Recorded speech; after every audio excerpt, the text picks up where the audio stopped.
Welcome to Devotion, the podcast for women who have everything they thought they wanted, but still feel something is missing. If your life looks good on paper, but feels flat inside, this is for you. Because success without pleasure, achievement without connection, and functioning without feeling alive will never be enough. Everything changed when I chose devotion to myself first. When I stopped abandoning my body, my needs, and my truth. This season, we're diving into pleasure, self-love, feminine power, and what it really takes to feel turned on by your own life again. If you're ready for more than just functioning, you're in the right place. Welcome to this next episode on the Devotion Podcast. This time with a dear guest, Senna Scott is here. Hi, Senna. How are you feeling? Hi, Shakti. I am so good. I'm over on the other side of the world. So I'm in the Pacific Northwest in Bellingham, Washington, which is north of Seattle. So it's earlier for me. So I'm waking up over here, got my coffee, but I'm doing wonderful. And I'm so happy to be here. Perfect. That sounds really good. So everyone can take a cup of something and spend the time with us. Yes, cheers. Yes, cheers.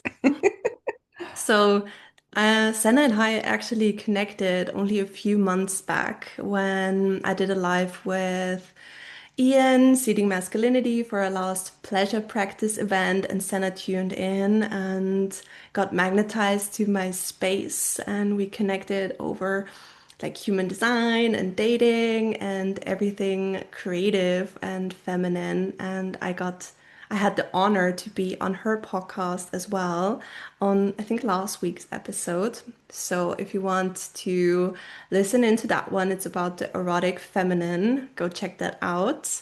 I'm gonna link her podcast, of course, in the show notes and everything. And yeah, I think you're such a beautiful, sensitive being, and I felt so comfortable, so held, and so seen. Maybe because you're self-projected projector like my husband, which we connected on as well. And I'm just so happy to have you in my space, to have you on my podcast. And today we're gonna dive into topics like creativity, to follow that creative spark, how you can spark that flame in your life. It has definitely changed mine forever to be creative and to follow that passion. And the first thing I'm curious about is, what has your path of devotion looked like until now, and how has it unfolded and got you towards your soul mission and feeling more alive? And yeah, just wanted Yeah. to hear all about it. Okay. Well, I feel like I need to kind of give you some backstory as kind of the contrast to understand today, you know. So I grew up always just creating. Like I remember when I was 5 years old, I just was constantly drawing and painting and coloring and like even at such a young age, I was like, I know I want to be an artist. I know I want to be an artist. And this is a really common thing for many people that are creative or that know that they are uh, inspired by the arts or that like it's not even just inspired by the arts, it's just that like that's just who they are. And if you can't create, you die. You want to die. Like it like you have to create. And I want to first say everyone is creative. Everyone is creative. There is not a single person on this planet that's not creative. We just all have our own beautiful expression and things that, you know, feel innate to us. For me personally, it's painting. I love painting. I find just like this flow And it's that flow state where like everything just kind of comes together. I'm totally present. I'm in my timelessness. And that's where I feel most connected with God. I didn't have that language then. I have that language now. But as I went through my life, this is a common thing I was going to say is people that don't understand that are people that like parents. My father, for example, like he struggled and he worked really hard and he was always working overtime to provide for my family and so when I was growing up, art wasn't something seen as like important. Even though it was everything that was important to me and it was some of my most deepest vulnerable expression, growing up when it was time to like go to college, for example, like my father was like, you got to go into something that can make you money. You have to go to do business. And I think that's one of the most shittiest points in time for a person, especially like a young adolescent to experience because in that moment that I had for myself, it was like it felt like there was something wrong with me for not being able to pursue what I truly wanted to pursue. But and then also there's this like, deep primal like I need to follow what my father wants, what my parents want from me.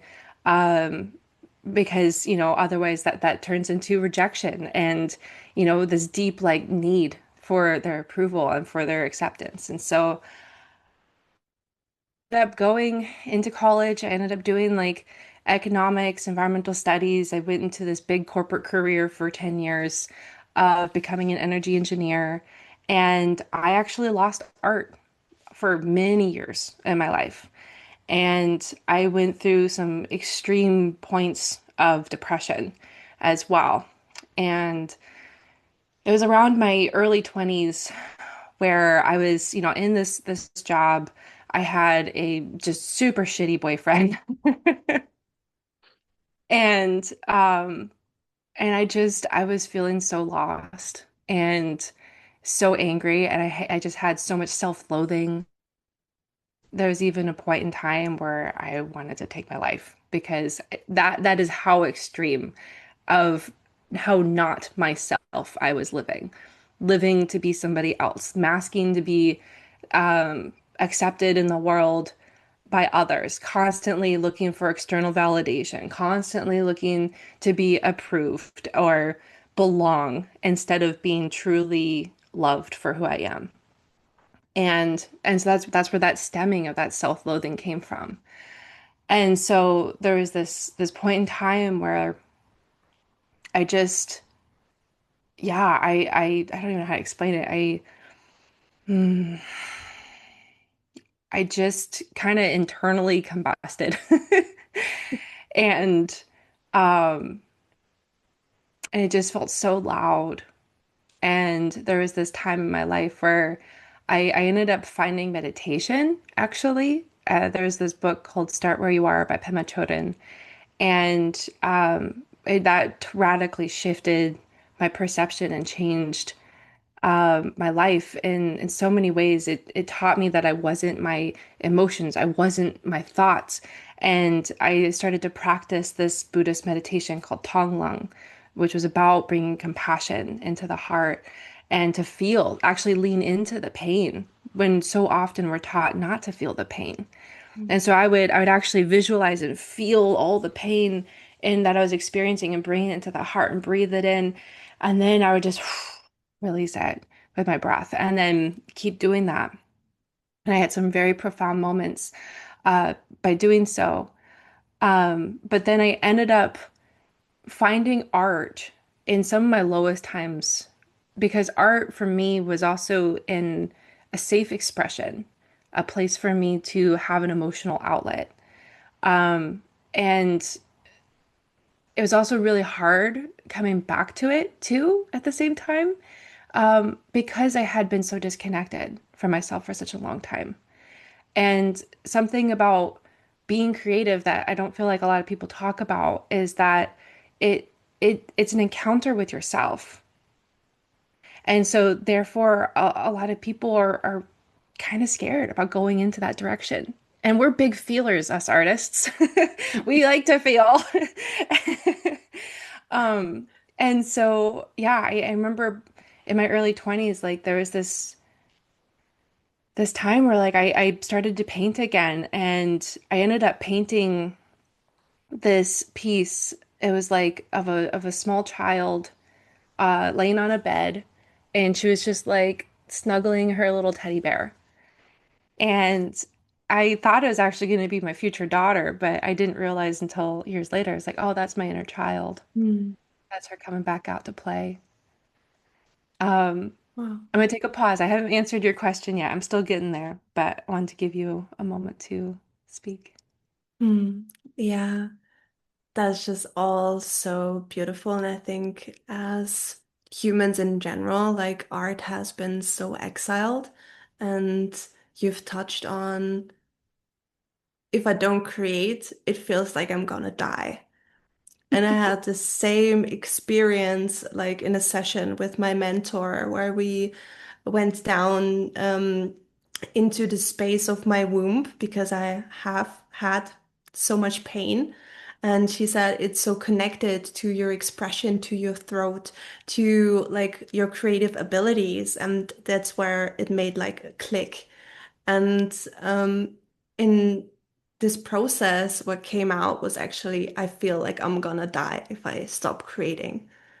And that's so unique for each and every one of us. But to tap into that potential and to allow yourself for it to not be perfect, to create for the sake of creating it, for Yeah. you to take this energy in, to express something. And I feel like in society, it's only consuming, consuming, consuming. And so rarely anyone creates anything. And that is so, so needed. And yeah, I'm so excited to hear more about how your path has unfolded and how this creativity has brought back your aliveness. Yeah. I mean, I think as I lean more into spirituality, I ended up finding yoga shortly after finding meditation.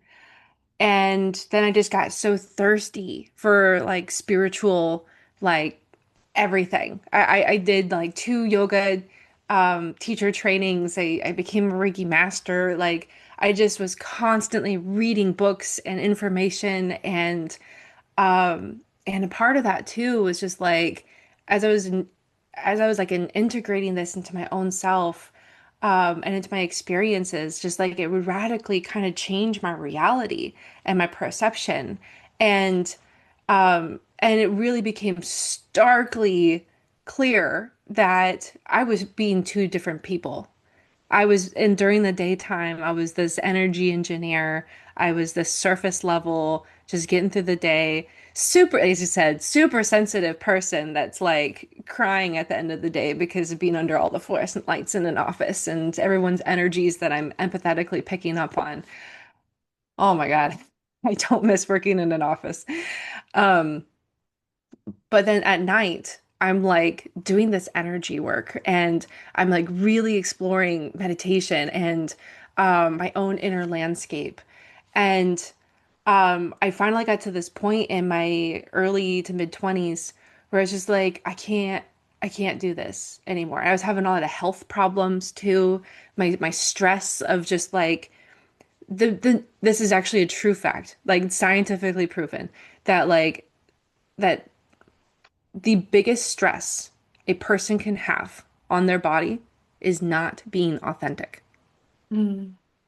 And so I was feeling these two different people that I was being, and like constantly feeling like, oh my God, I can't do this. My body was physically showing extreme stress. Like my body, I had no connection with my womb space. My periods were extremely painful. Like, um, I it's kind of TMI, but like the constipation, just like I couldn't poop. There was no safety in being able to like let my body exhale. The adrenal fatigue, and then the constant just like anxiety that I was always feeling and experiencing. I got to a point where it's just like I need to quit this job. And so I saved up And I actually quit for a year. And I actually found this art teaching position locally, and they offered a training, and I had brought, even though I never went to school for art, I brought all of my art stuff. I was like, I showed this like kind of this portfolio of all the stuff that I had, and I was able to get this teacher position, and they also did training to help you learn how to teach others how to create art. So for about a year, I reconnected with that love, and I found other artists too that were like so in their own creative space, and so that was so nourishing, and it was feeling like a step coming back to myself, like a step home. And but then I got to a point where it's just like I need to go back to work. I still continue to have this like shadow aspect of like, um, uh, you know what? I need to actually acknowledge something because I had a big realization like very recently in the past couple of weeks that like this is an aspect of my masculine, which was very heavily influenced by my father's mirror. And I'm actually really grateful for I want to just name that like my story, even though there was times where there was a lot of wounding, I'm actually so grateful for the path that I've been on.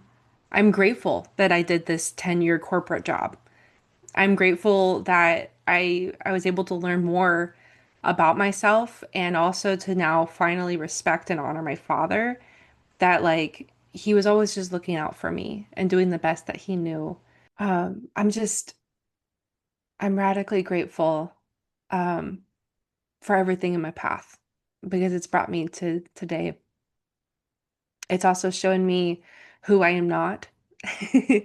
And um and yeah, I don't know how to explain this. It's still moving me right now, but um mm,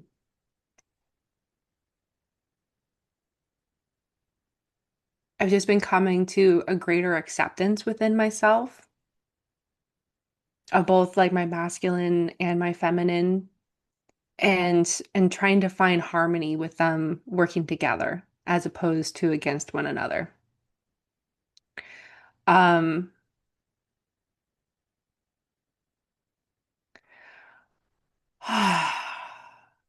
That was a lot. That was really yeah, vulnerable to share something like so present that is moving through you. And I understand this so deeply. And I think when we're on this healing journey and awakening to ourself, it's so important to look back and realize that our parents also did this for the first time. And they did the best they could with the skills they had at that moment. And that doesn't mean it was perfect. That doesn't mean it was what we wanted, but it does mean that it is what made us who we are now.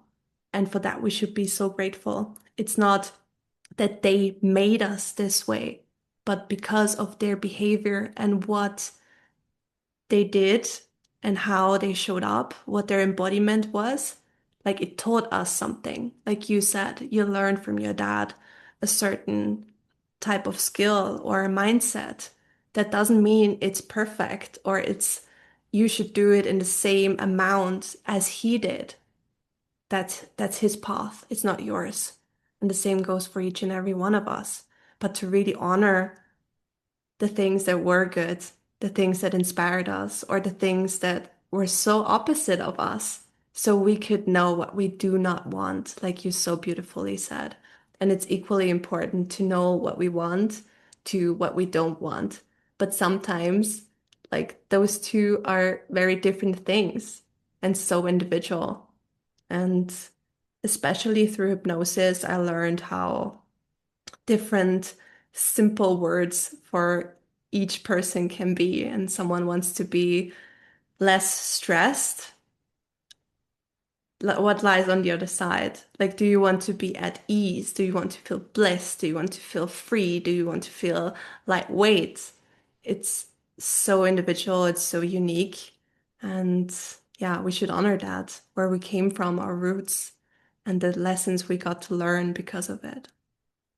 Yeah, thank you so much for saying that. I another part of this story too is when I was 25, I um got pregnant and I had my son and I became a single mom. And so I've been raising my son for the past 8 years. He just turned 8 a couple days ago. Yay. Yeah. Happy And birthday. thank you. And so it's a fascinating perspective to be on the other side of parenthood. You know, no longer a child, and now here I am. I'm raising a child, and I have such a greater respect and able to see and able to understand the stress and the experience of what my parents went through and what they were looking out for me. And so I say all that to say that, yeah, it's just been such a journey of coming back home to myself. And I want to say in regards to devotion, like that I was able to show up every single day, but I didn't. I didn't. I had seasons where I would completely forget about my creativity. I would, but but maybe perhaps part of my devotion is that I've come back and I've come back and I come back. And the lapsing of the coming back is a little bit shorter and Mhm. shorter and shorter.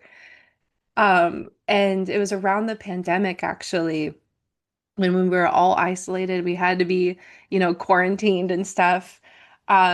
That I actually thrived. That was the first time that this empath realized that I don't have to take on so many people's energies. I can have a smaller pod in my life. That like I finally was able to tune into my own essence fully and to soak up alone time and to just be with my son and close people. And I actually like I was working two jobs at that time actually. And also so during the day like I was just constantly working, taking care of my son who was a baby at the time. And then at night I would stay up till midnight painting. I have a little shed.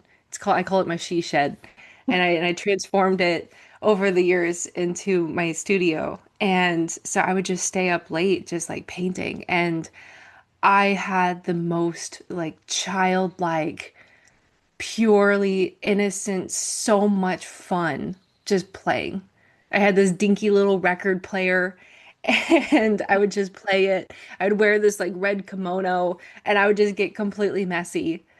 And something opened up in me where like I realized that as I was just playing and getting kind of messy, also my channel, like my spiritual channel started to open. And I started to have more psychic abilities come online. And it was through this like grounded practice of being able to show up and encounter and move through my feelings and kind of just clear out the the energies and the well, there's a word I'm looking for that I'm forgetting at the moment, but just kind of getting the plaque out essentially. It just started to open me up to being even clearer and clearer and clearer.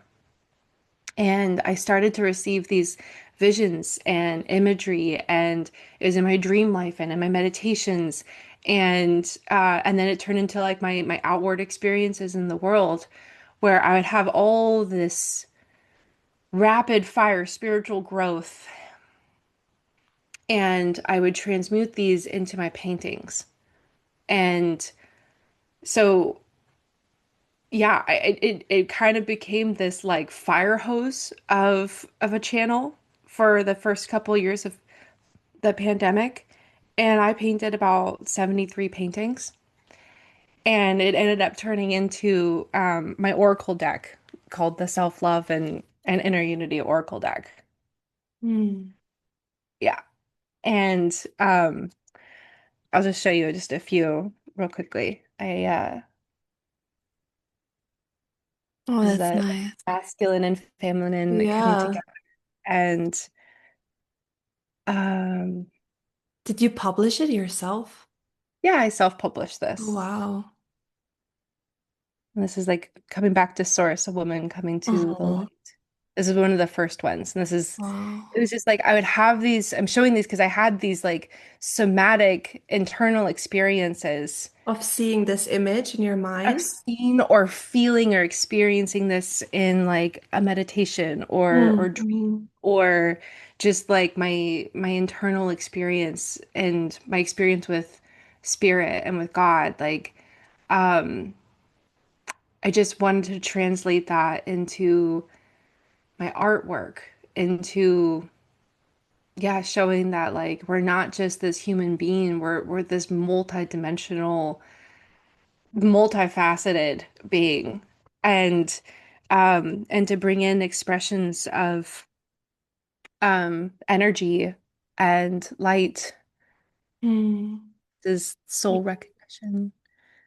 Um yeah, for those if you're not able to see the video at the moment, I'm just showing a few pieces.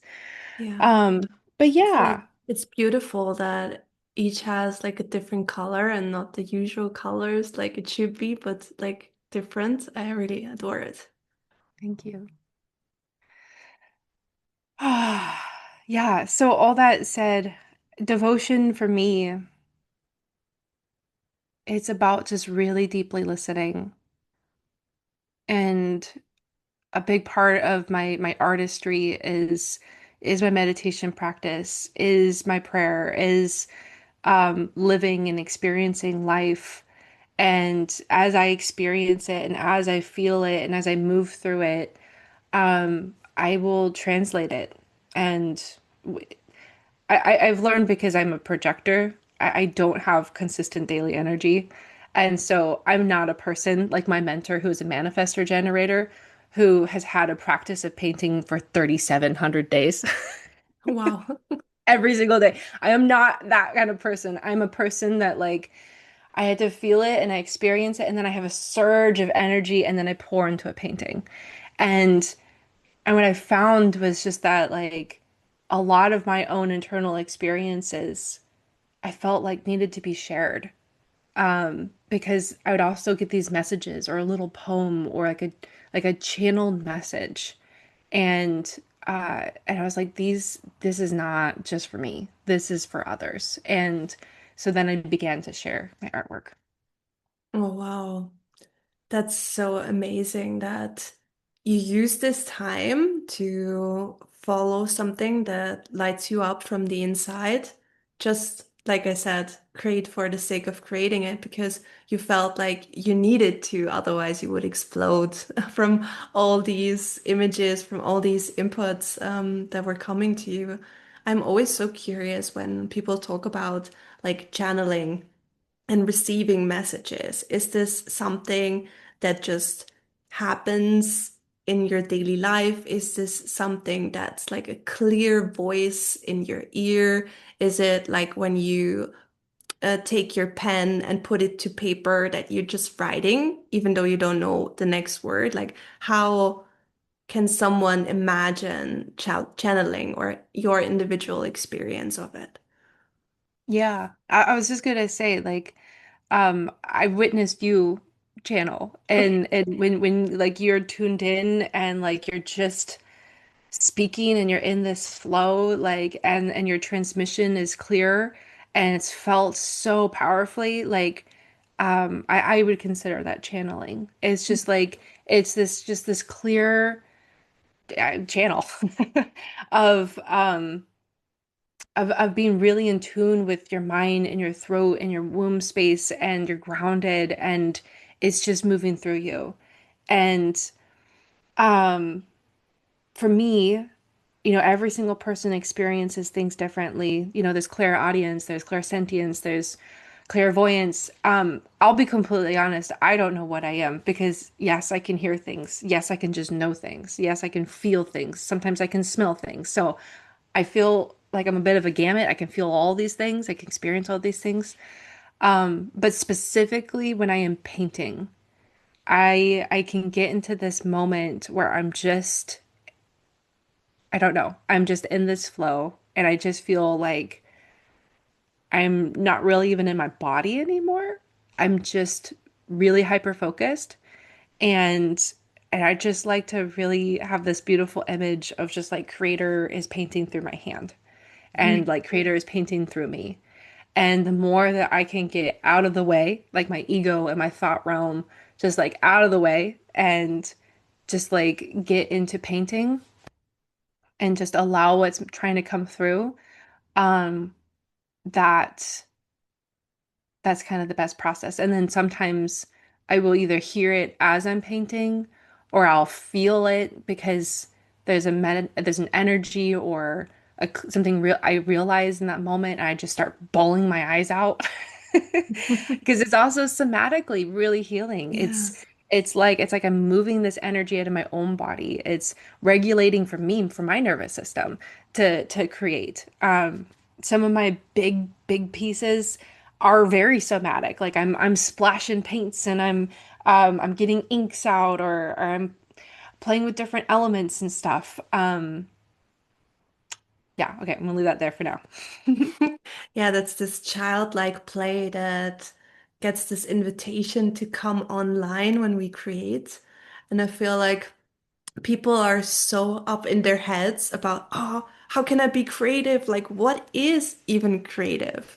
And I can tell you right now, it can be cooking, it can be speaking, it can be writing, painting, dance, um, like being handy, building something. That's creative.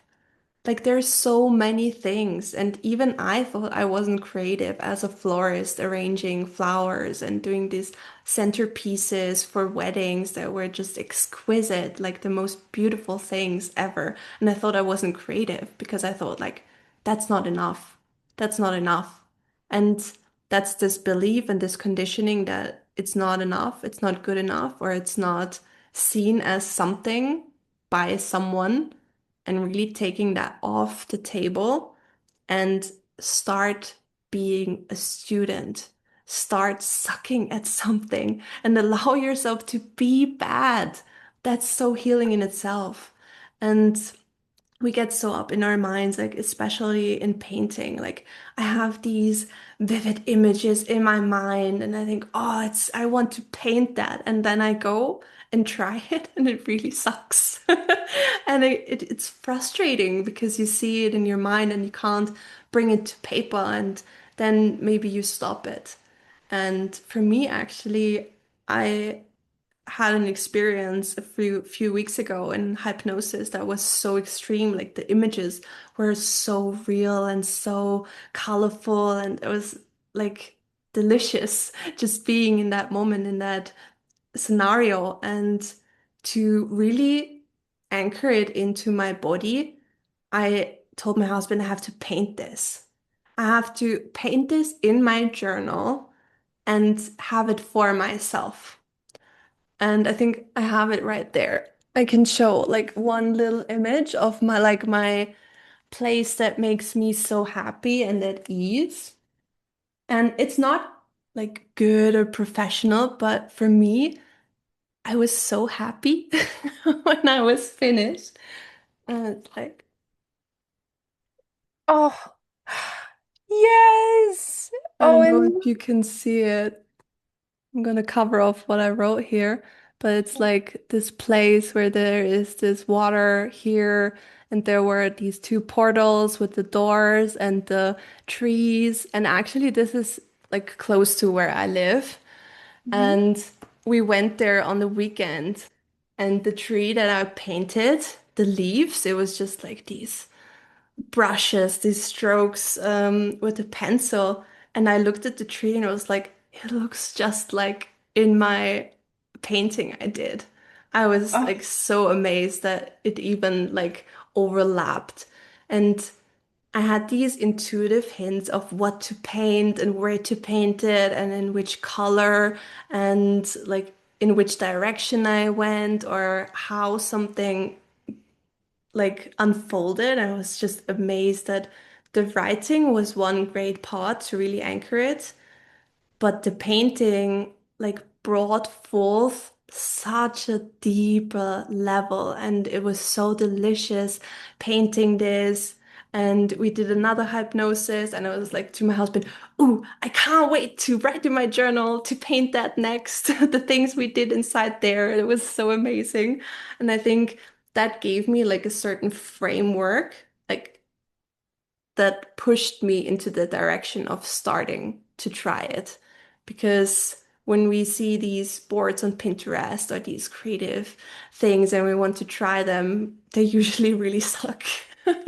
So maybe you want to share about your experience because you said it was so much about this approval of what others thought or how they perceived your creativity.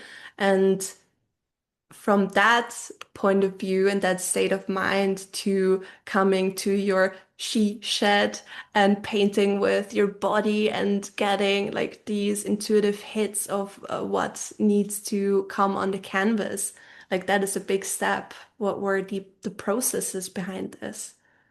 Yeah. Oh, you just touched on so much. So I'm going to answer that. And also, I just want to affirm that like the fact that you love your own piece, that Yeah.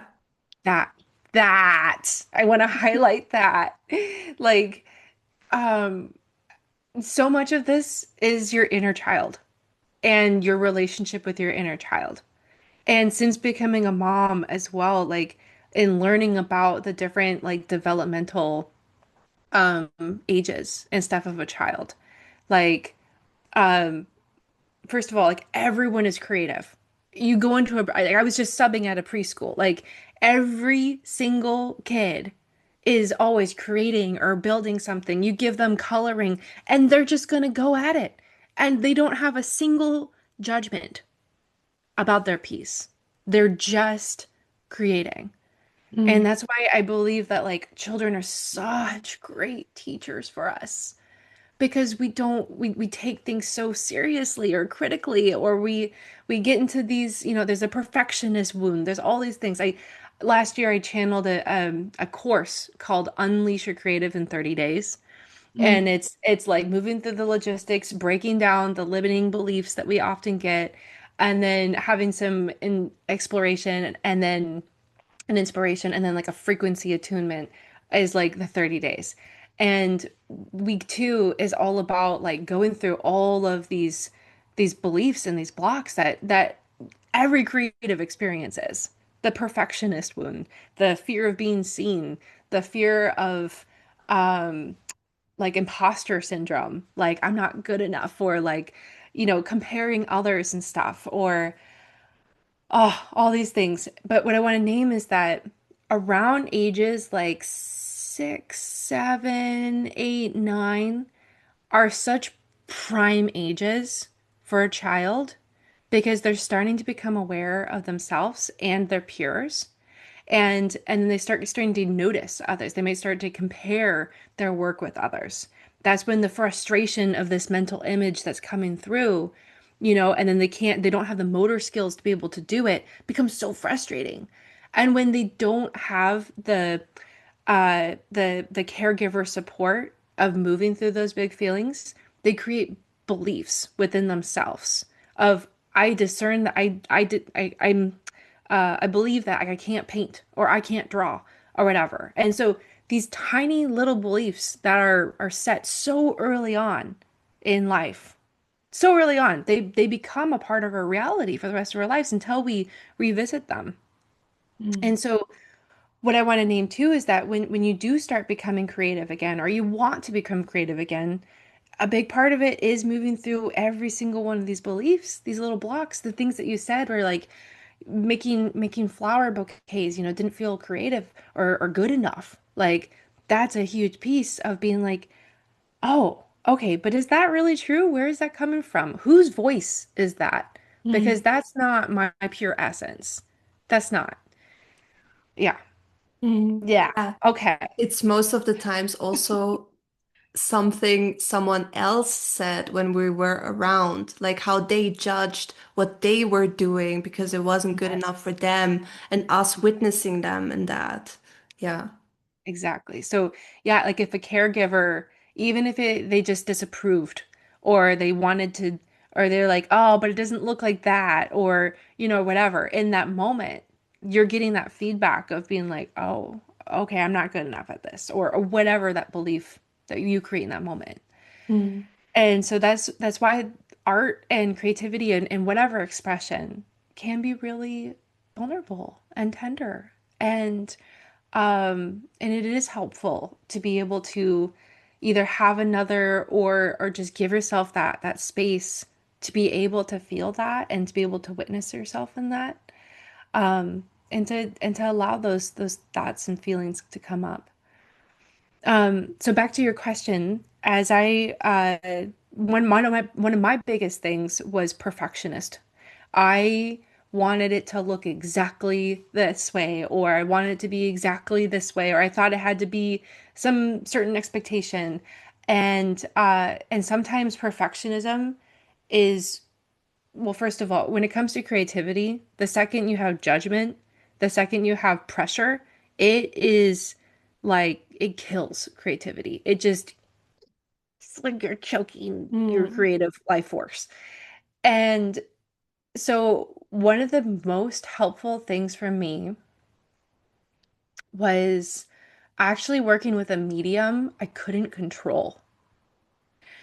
And I Hmm. think this is actually a really huge tip for anyone that's wanting to like that may relate to this experience that I'm saying.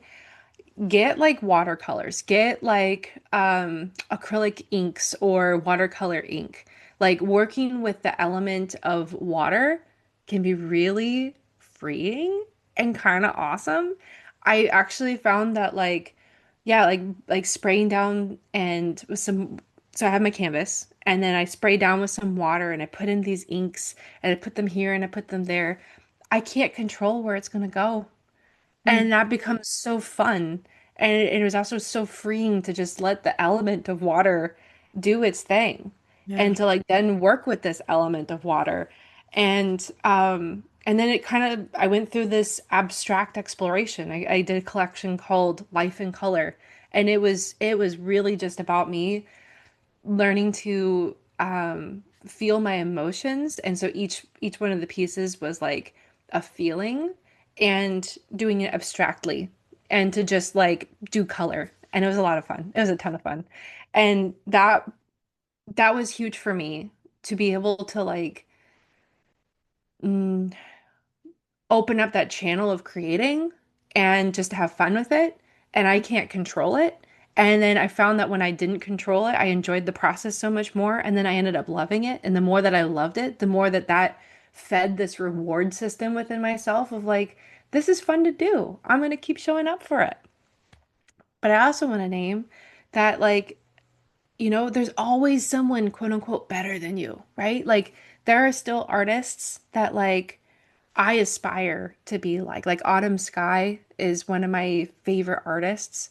And but it's one of those things where it's like they can either inspire you or they can intimidate you, and you get to choose. For me, I'm going to choose I'm inspired. I'm so freaking inspired. I'm inspired to continue to cultivate my craft and make it better and better and better. And it's not always going to work out the way that I want it to. And I've put hundreds, maybe even my 10,000 hours of drawing and sketching and making human figures, and it's like I've practiced and practiced and practiced and practiced this over the years. And so I've built this resilience and understanding that if I make a mistake, it's okay. I'm going to just keep going. It's the resilience of just like trying something new. It's like you can fail 1,000 times, but you didn't fail. You just learned that that wasn't the correct way. If you're trying to, anyway. All right. I had like this line in my head. I saw a clip of a little boy that asked his father what he thought of his picture, of his painting. And his response like stuck with me in my mind. And he said, what do you think about it? What do you feel about it? Because my opinion doesn't matter. It's your painting. And I think art always lies in the eyes of the Beholder. beholder. Thank you. So it's so unique, it's so individual, and I think not if it's like the new age pop culture art where they shatter like a mirror and call that art. Don't get me wrong, yeah. But each painting, each thing where we have fused a part of us, of our feeling, of how we perceive the world, and we fuel that into this painting, and that makes the watcher, the viewer, the one who receives it actually feel something.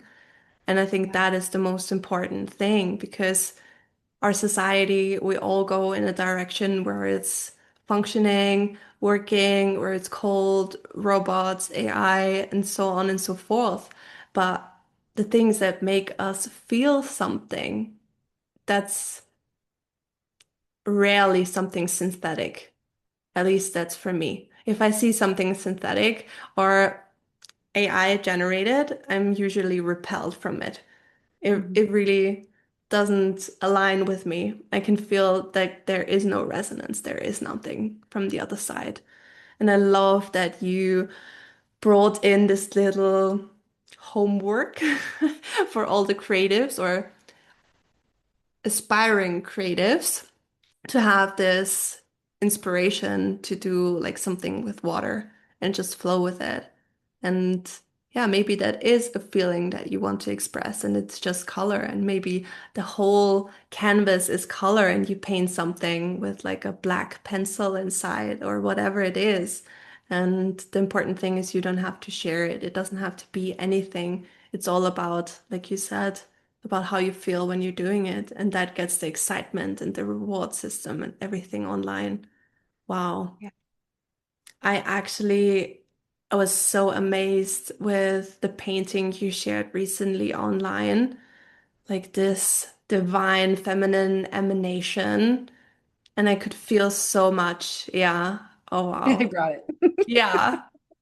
I like what seeing it now, like the water dripping from her hands, like how three-dimensional that looks, and the light that covers like all of her. And what was your inspiration when painting this? So my inspiration, first of all, I want to touch on the AI because I feel the same. When I see an AI image, I'm just like, oh, I don't resonate with it. Like you don't feel the soul behind it. But, and this is a uh, a highly controversial thing as an artist to say, I do use AI to help me with creating a reference image once in a while because that is so helpful. Because artists, we often will go on Google and we'll go and try to find the images that we need in order to use them as a reference as we're learning a new subject or a new object, for example. So for me, I actually did make I took a picture of myself. I have like this cloak and stuff. I took a picture of myself like doing this posture. And but I really because I really wanted to like do the hands. I usually always try to avoid hands because they're so hard to do. Oh, yeah. They take time. They take a lot of time and in the past I've just been really fast with my art. I think also like being a mom of like a toddler, like the time that you have alone is is so precious and and also finite. And so I would just like kind of have this pressure to just like get out the thing that I was doing. But things are starting to slow down now. So I was like, I really want to get these hands just right. But I was like, I also really want to get the water right and the lighting a little bit better.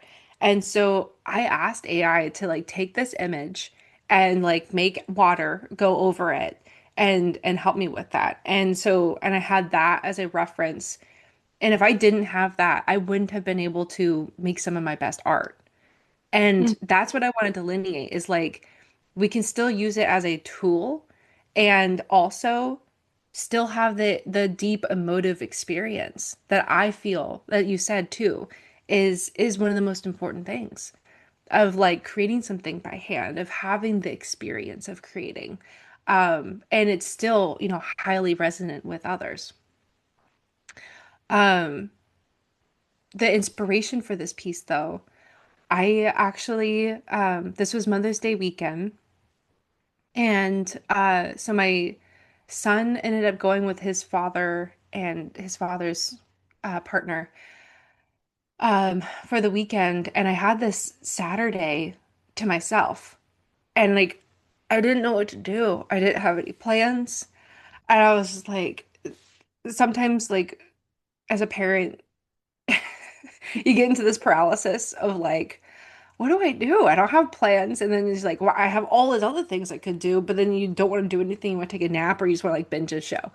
But I was like, no, I want, maybe I'm just going to take like a ceremony day. Like, I just was feeling really depleted. I was feeling like just, yeah, constantly on the go, kind of stressed about stuff in life and money and all this stuff. And I was just like, I think I'm just gonna take like a ceremony day for myself.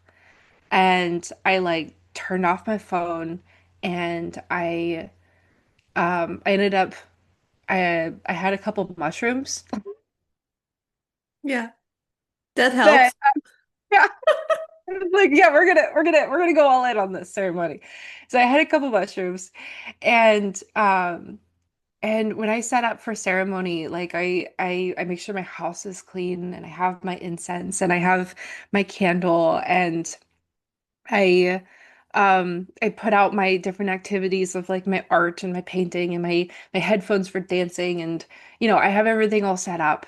And sometimes I'll even write myself a little letter as well of just like some inspiration or just as a love note to come back to. Mm. And That. yeah, and so I take these mushrooms, and I knew they weren't going to be very potent because they were super old, just sitting in my closet. And um, I it was just the funniest thing was like I end up just staring at the ceiling for a long time and just like laying like literally here on the ground. And then I just like start kind of pacing and walking around. And I don't really feel like painting. I don't really feel like creating or doing anything. I end up going to my room and I look at my bookshelf and I see this Tantra book. Mm. And I had been meaning to read it for years. I just never read it. And I just really wanted to read it. So I ended up like hyper fixating and reading an entire 300-page book In on one Tantra go. in one go. I sit down literally right there on my floor, and I'm just like hyper fixated, just reading this Tantra book. Wow. Yeah, when was I don't even know the last time I actually physically read a book that wasn't like a children's book because I'm helping my son learn how to read right now. And so it's not like Dog Man or Captain Underpants or Mr. Mayor Good Boy. Like It was more juicy than that. it was awesome. I read a book. But then I still had time. It was still daylight out and I was like, I think I'm gonna have a practice. I'm gonna have a tantra practice. And so then I just like go into a ceremony mode and I lay down everything. You know what? I do everything in my living room. I record my podcasts here. Here I am in my living room. This is my hub. This is where I do everything. And I literally like make this ceremonial space on my floor. I go outside and I get flowers and I put flowers all around it. And I like get my crystals and I put it all around it. Um and I just have this beautiful intimate time with myself. And I just like hold myself. And I just like end up having just such a beautiful, beautiful, beautiful practice, like tantra practice of just like connecting with God and connecting with myself and bringing in so much love and connecting with the Divine Mother. And I just had just huge releases of crying and also bliss um so then I integrate that, and it was probably one of the most powerful experiences in one of my practices like that. And so, and I was also wearing this cloak in this Mm. in my rosary. And so the following day was Mother's Day, and my son comes over and he's got a big bouquet of yellow roses for me, um and I just like set up to paint and I sketched it out, and as he's doing his thing over here, I'm just I get in hyper fixated mode and I bust this out in 9 hours and I just paint and I'm painting and I'm painting. And yeah, it still doesn't have the name, but it's like the mother essence. It's like the divine mother. It's like the feeling of like overflow, of feeling so nourished. And for it to have been made on Mother's Day makes it extra special. Oh, Yeah. yeah.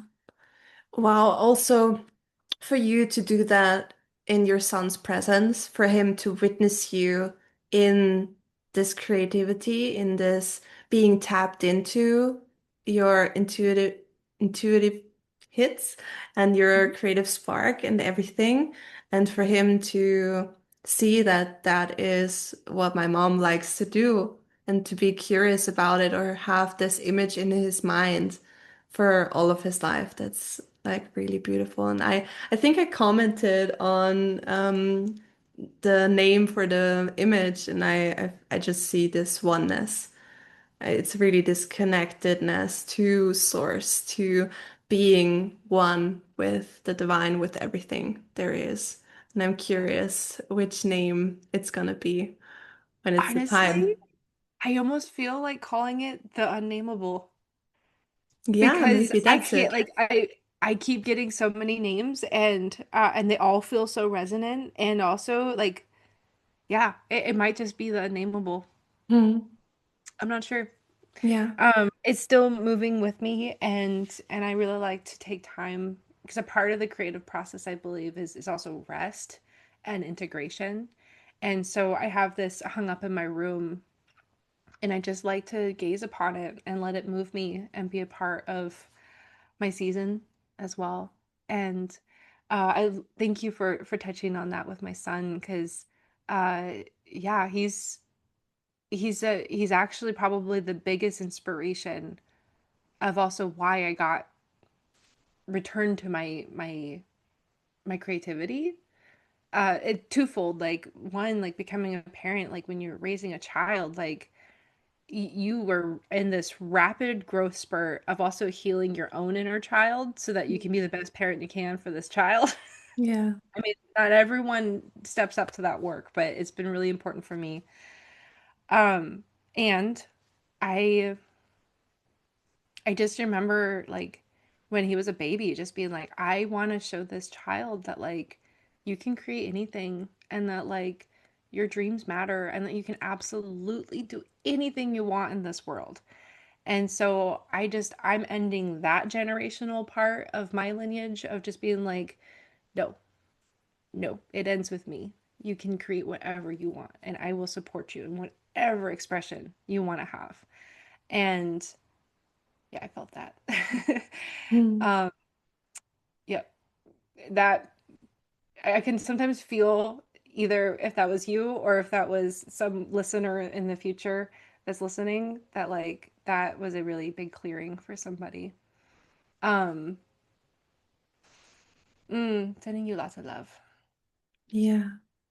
So my child though, he was a big part of also my pieces. Like my big pieces, he would do the background Oh, coloring really? with me. And so there's a lot of like collaboration in some pieces. Co-creation. Hmm. Wow. Hmm.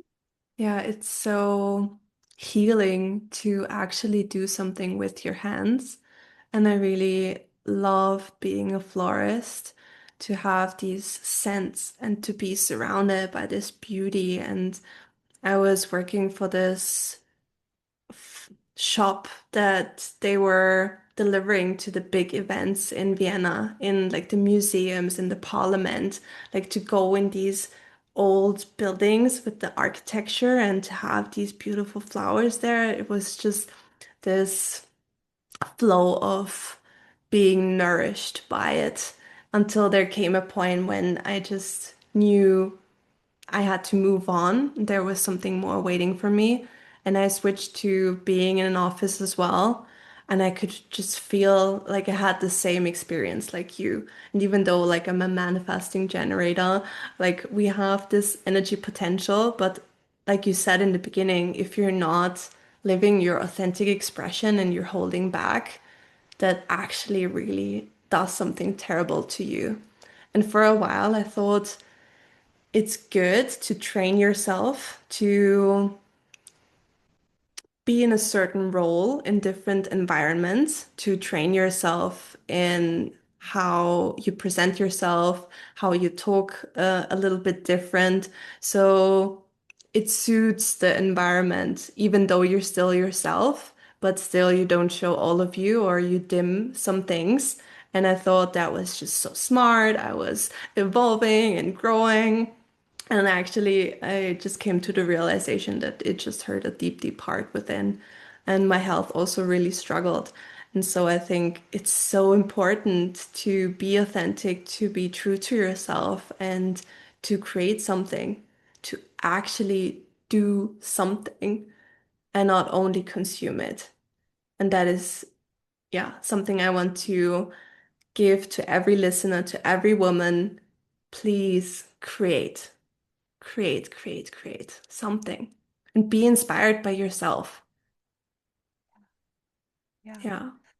In some regard, you may have just some little nudge, even if it's to paint a wall in your house or to go to a pottery class or to garden something beautifully or plant something like you have some little light, some little tiny nudge. And the more that we just follow that tiny piece of inspiration and just the next one and the next one, it will show itself. Um and again, just like at the end of the day, if you can look at your own creation and you can feel the joy and the love and the beauty in what you created, and without having to get anyone else's external validation, that's it. Mm, That's it. That's the most joyous experience of being in yeah. part of creation, co-creation. And so many things can be like for almost for free. And I think we're like Yeah. chasing this entertainment and like more. But when we create, we don't actually have to spend money. You can go out with your phone and do a self photo shoot. You can grab like a simple pencil and just start scribbling and drawing something. You have to buy food, but you have to nourish yourself. So you can cook yourself an even more delicious meal and so on and so forth. And I think with inflation, with how everything is unfolding on this planet, to find these things and be creative in finding new pathways for yourself and like creating these experiences for yourself is another thing that is so, so powerful. Yeah. I I feel called to also say like a really sweet practice can also just be like having a day on your calendar like, look in your month, see if you have an open day. Like if you're a person that like lives off of their calendar, do this. Like I'm one of those people. I had to block out creative time sometimes, like for painting, but specifically I was gonna say was like blocking out a like inner child date and just like have that time just for yourself and like like feel and be like what sounds exciting to you? Where do you want to go? You want to go to the park today? You want to go down a slide? Go down a slide. Go do that. You want Yeah. to go and just let it see where it takes you and where you end up. And um because a part of this all this is also just really tuning back into our inner creative, which is also our child. Um and so the more that she, they, he feel seen and supported and you're recultivating trust with them, like the more that you'll be able to really tune into your own authentic expression and whatever very specific frequency or outlet that might look like it will just emerge beautifully and naturally. Yeah. Yeah. So I think we touched on so many things already that make you feel alive, Mhm. but maybe there is something more that also fuses with the theme of what makes you feel orgasmic or in pleasure. Maybe Mhm. fusing those together, what comes up for you? What is that unique thing for you? Hmm.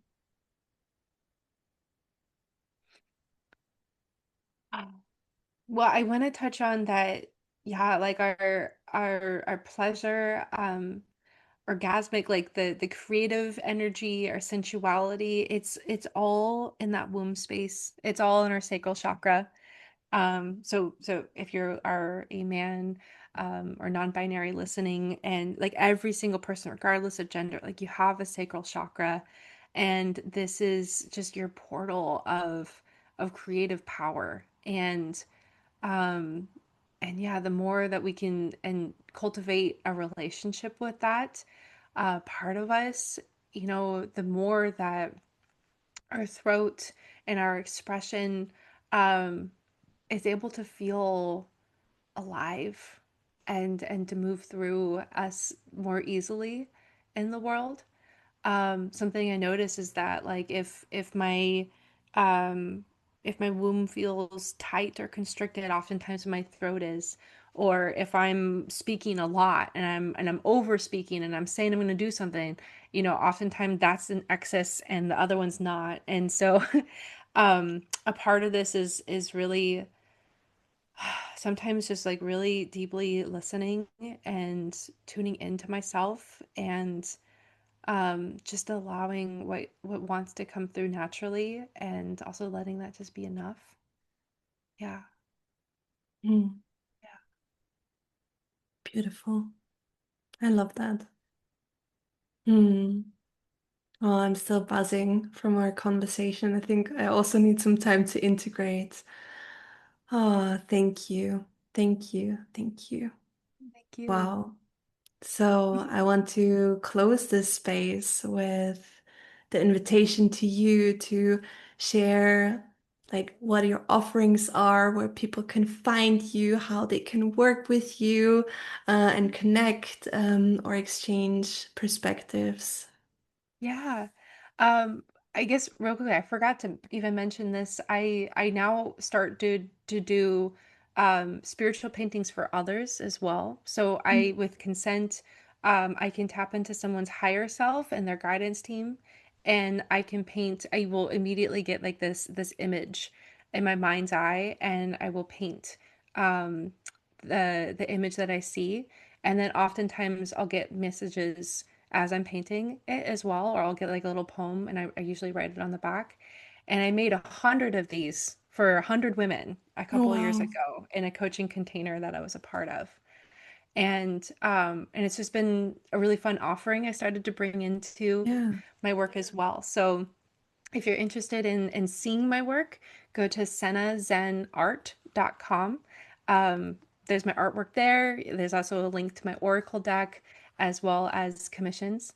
Or I also offer mentorships. And so I have a one-on-one private mentorship called the Authentic Expression Blueprint. And we move through the creative work of the first month is going through Unleash Your Creative, the course that I created, and with some live mentorship and voice message support all throughout the month. And then the second month is all about expression and tuning into, if you're a woman, your cycle and finding your own unique expression and tuning into your own wisdom so that your throat and womb are connected. And then in the third month, it's about sovereignty, and it's all about finding those two small stories, finding those things that are holding us back from really fully taking up our space in the world. And so you can learn more about that, my mentorships and coaching at sennascott.com.